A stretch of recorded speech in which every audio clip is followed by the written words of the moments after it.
Hey y'all, today we have a video using some scrap lumber, some 2x4s, and some branches that, twigs, I guess you'd call it, from our cherry tree that is always generous.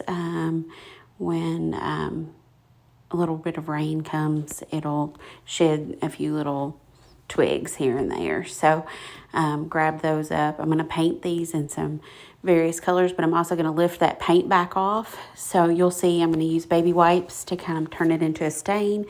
I've got various paints here that I'm going to be using. So different ideas here. You could put decals on these. You could do a lot of things. So you'll see what we turn them into here. But I just wanted to share real quick. I've been trying to get this video created and the audio keeps not wanting to work along. So probably going to add a little bit of music here, speed it up just a little bit so you all can see that I'm just adding some paint and just trying to get a good coating so that I can kind of lift it back off and use this paint more or less as a stain. You could paint them solid if you wanted. I'm showing there, I made a little bit of mess on my countertop, so I'm just using a baby wipe and to clean it up. I keep those handy in my craft room for everything. I love those things. So, and I had a kind of a paint booger there. So anyway, just cleaning it up, just getting a good coating on everything and going with it, just trying to, any imperfections are just going to add to this project. It's just, like I said, it was scrap wood from some cutoffs that we had sometime when we were doing something. And I don't like to throw anything out, as y'all know. And so just trying to use up things. You could do a row of these and you could turn them into a whole row of jack-o'-lanterns. You could cut these cutoffs in different shapes, different lengths, and you could use 2x6s. I've used 2x4s, but whatever you have on hand, you could do that. So just using this baby wipe to kind of lift that back off, and you can kind of see that wood grain coming through, and it's turning it in more or less to a stain. So this first color was pumpkin orange, so how fitting, right? And I was going to attempt to use some of my Waverly paints, and you'll see in just a moment. It was kind of gooped up. It's not very good. So had to back up and pivot for a friend's reference there. So I can't say the word without thinking of Ross, just so you know. But I'm just going to clean up here, clean my hands up. Yes, I could wear gloves, but I will wash. So what doesn't come off when I'm washing my brush, because I am using the same chip brush through the whole way through this. What doesn't come off during that will come off in the shower. It'll be fine. So anyway, moving right along, just going to grab our next one here, next piece of parchment paper. I just keep that down because it helps keep some of the mess, and then that can kind of move the project over to dry. So going to add this paint. I thought this is Maze by Waverly, and I love the color, but when I open it, it is not very desirable. So just gonna I fiddle with it for a few minutes trying to get something out of it there. I use a skewer, try to see if maybe I can just scrape out what I need, because if that worked, since I'm just lifting the paint back off, I'm looking for this color. I really like it, but no use. It does not work in the end. So it's a shame. I know some of us really fell in love with Waverly paints when Walmart had them the first go around. Then we went to have Hello Hobby, I think is what the name of it was, for a little while, which is okay. It was just different than the Waverly, and a lot of us were kind of hooked on that. So, like I said, here we go, just with a skewer. And it's a shame to waste any Waverly paint, I feel like. I can't believe I did that, but you live and learn. I do need to use my paints a little bit more often. It looks like I don't paint a whole lot. I used to do a little bit more. I've gotten into just more vinyl and things like that. So like I said, wouldn't that color be great? Just don't think I can get enough out of it there to make something happen. So just going to make my own concoction here. So using just a little medicine cup, I keep those in my stash too, because it's handy to mix up something like this. So going to use that pumpkin orange again. And then reaching into my stash here, I'm going to use the chocolate bar also from Apple Barrel. So going to add a little bit there and mix it up, see what we get with my handy skewer. Those are really nice to keep on hand too from Dollar Tree. So I think there's 50 in a pack for $1.25. So hard to beat that for just something. You can break the end off of it again and use it again. So I'm a cheapskate, can you tell? So adding just a little bit more orange so we get a little bit more of that burnt orange color. And or burnt sienna, I don't know. I'm trying to think of all my Crayola colors. But anyway, I'm just going to coat it on real quick and get a good coating there so we can kind of take that back down too and use it as a stain. Yeah, you could use wood stain and that'd be gorgeous if you wanted to have it wood tones and stuff.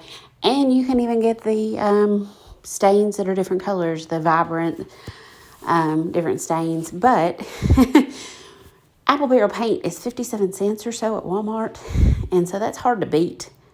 And so I will just do with this. I know you can also water it down. I wanted this to kind of dry fairly quickly, and so I'm just giving it a good coating. Another idea, you could, keep the coat of paint and then you could distress it so you can have a complete different look here. You could also paint it, distress it, add a little bit of the antiquing wax from Waverly. So there are so many options that you could do with this project. So you could put a decal on the front from your Cricut. You could put rub-ons from the Dollar Tree. Those are pretty cool. Different options that you could get out there. I may even try that myself. I have some. And some of them just seem ashamed to cut apart. So I have some that are, it's like some farm stuff, I think. And then I think I have some that are cactus or cacti. So anyway, just giving this a coating here, back to this. And I will take that down a little bit with the baby wipe as well. So I keep these handy, not just in the craft room, keep them handy everywhere pretty much. There are so many uses. I get food on myself at work. Oh, baby wipe. You don't have a napkin in the car? Well, you might do with a baby wipe. Stuff like that. So I had a big splinter there, so I just kind of picked it off and dabbed some paint back in there and good as new. Like I said, the imperfections are going to add to my project. If you're looking for perfect, maybe you need to go to the project section of the lumber at Lowe's rather than your woodshed at the house. So that's what I'm going for here, though, is just kind of rustic and just enjoying what it comes to be. So get this one ready, and then we'll knock it out with the next one and see what we get. And on the next one, I couldn't decide if I want to go cream, which I think I would like, but if I'm going to try to take some color back off of it, maybe sticking with the Apple Barrel is the way to go. So I have this Caribbean blue teal color here, and it's about out, but I'm going to try to give it a go, see what we get out of it. So love this color. So and I've seen it incorporated into Halloween and stuff. So I think there's even something out there about teal pumpkins and food allergies or something, but don't follow me for health advice or medical advice. So this paint has been around for some time. I'm just stippling it in those grooves where it hasn't taken, and just giving it a good coating and giving it the old treatment again of the baby wipe once it's done. So are you a traditional Halloween person, that the orange and blacks or orange and browns, or do you like all the different colors that come in? I could see this done, like I said, I'm using teal obviously, but I could see it done with a navy, and that would be kind of cool. I might do that myself. Some of the different oranges might be good. So I might try this again a little bit more, do some more projects with it. You could display these when you get them done as a grouping, or you could separate them. You could glue them together. I'll show you at the end here what I mean by that. I don't glue mine, but just kind of a recommendation on how, if you were going to do it, what you should do there. So turning into a Smurf as we speak while doing this one. That's okay. I like Smurfs. So anyway, just getting a good coating and then clean myself up and knock this back down with a baby wipe. So let's see what we get here. Oh yeah, that's really nice. That wood grain popping through there, that's exactly what I envisioned when I saw, oh yeah, I've got that blue color. Let's use some of that. So now this piece I did cut down because 2 of my scrap pieces were the same length and I didn't want all these the same length. So I just cut this one with the saw real quick and took, I think it was about 1 inch off of it or so that we had. So when I did that, it made a fresh edge that this was so thirsty and it drank up on the end. So I'm going to try to dab some of that off there. It just really drank that paint right up. So I'm going to put a wipe down and kind of dab at that, see if I can't pull some of it off. It's no big deal. It's going to sit on an end, and I'm not really worried about it at all. So I just I wanted to kind of keep it to where it would dry pretty quickly, kind of the same rate as the rest of the block, rather than having a bunch of paint on the bottom that I have to wait on and deal with. So I'm going to clean up my mess here, let those dry for a minute, and then bring in my next step here. And so, like I said, these are just little twigs from the cherry tree that we have, and I just took those, cut them with a saw, got them ready. So I have extras for my next go around with this. So like I said, you could do a whole row. They'd be really cute on a mantle like this, but you can see where we're going here. And I'm gonna just get my wood glue out here in just a second. I'm trying to decide which I want to be the front, which I want to be the back, because depending on how I turn my twig, that might make a difference. So I did not really clean up the twigs. I knocked a couple loose pieces of something off of them. But other than that, if it had some moss growing on it or so, I left it. So I'm just going to place these to see which ones I like. Main thing is, if it splintered or anything while I was cutting it, I want to get a good flat bottom. So that's why you'll see me turning them over from time to time. If a piece had a flat bottom on one way or the other, I kept it. There's no reason in wasting it because I'd already gone through cutting it. If the top is still kind of gnarly, then that's okay. So I'm going in with the original Tight Bond wood glue. Just going to put a little generous dab on the bottom of these. And I'll get them to set up overnight and then go back and put the finishing touches. So as you were doing these, if you were wanting to put leaves, you could get those. I would say go ahead, put the stem on, put the wood glue on, and then at that point, when you're wanting to decorate them, you could add leaves. I thought about straw flowers. I love those. And you could add those. You could add little pieces of flowers. There used to be little bunches of flowers that Walmart had in the 90s and the 2000s. We used to get them. They were mini flowers. We put them in our hair for prom, things like that. So there are lots of options that you could do with this. And like I said, you could put a decal on the front of it. You could put your initial on the front. You could get those rub-on transfers. I'm going to put just a little bit more on here because a generous coating is going to cause it to adhere better. And that's what I want. I want it to be able to stick on. So I'll try to show just real quick here before they have the time to set up overnight. But that way you can kind of get the idea of where we're going here. But anyway, now they've set up. So you could do them like stair steps like that. That's really cute if you wanted to do that. You could glue them to each other if you wanted. I'm just going to tie some bows. I show some different ways of trying to tie the bow, even upside down, things like that.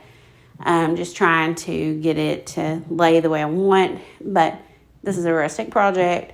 It does not have to be perfect. That's the whole idea. It's a good thing because, I'm doing it. So when it comes to painting and all that stuff, that's a good thing. But perfect is not required. So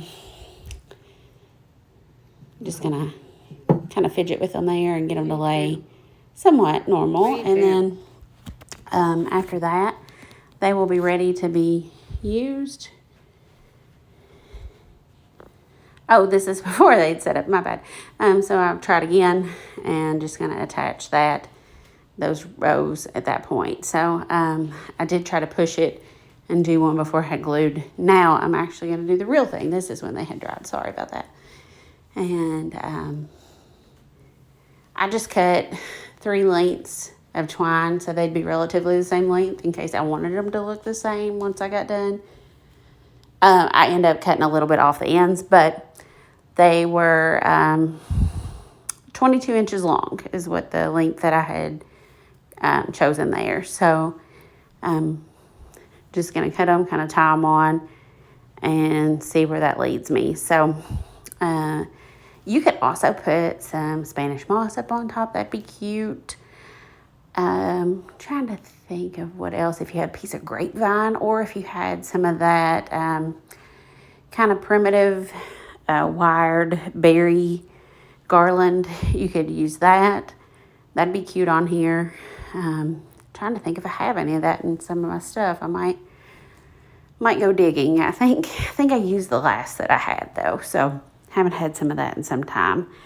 Dollar Tree was carrying some of that if you are looking for some. So they had some at one point. And kind of see here, like I said, just a regular oak bow, just getting them on there. So nothing too fancy. And then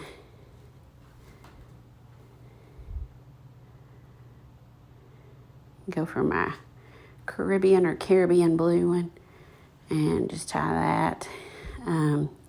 I even try the bunny ears method for making a bow here in a second. The worst thing is I couldn't get it to adjust, so I just abandoned that and went with the 2-loop or the loop method that I was taught. So anyway, just getting those on there.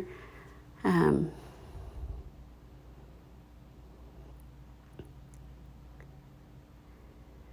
right, got that. And then we'll get the last one, the one that looks like a true pumpkin, or the color of a pumpkin, we'll say.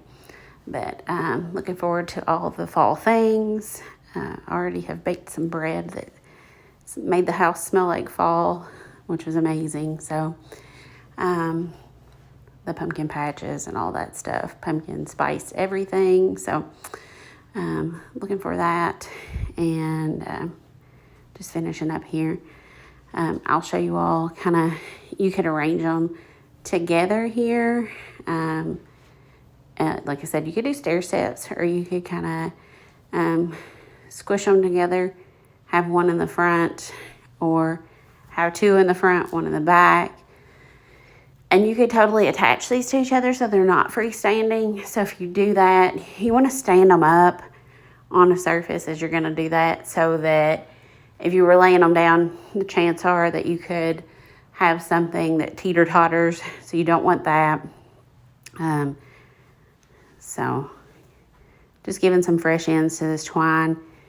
Even though it's all off the same roll, twine's not very consistent sometimes, the craft twine. And so just give you a look here and see how they are going.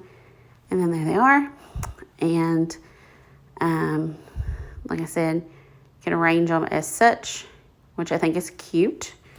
But like I said, I would stand them up like that so that you're sure that you're getting a good flat bottom if you do that. So if you didn't want to put a decal, you could do that.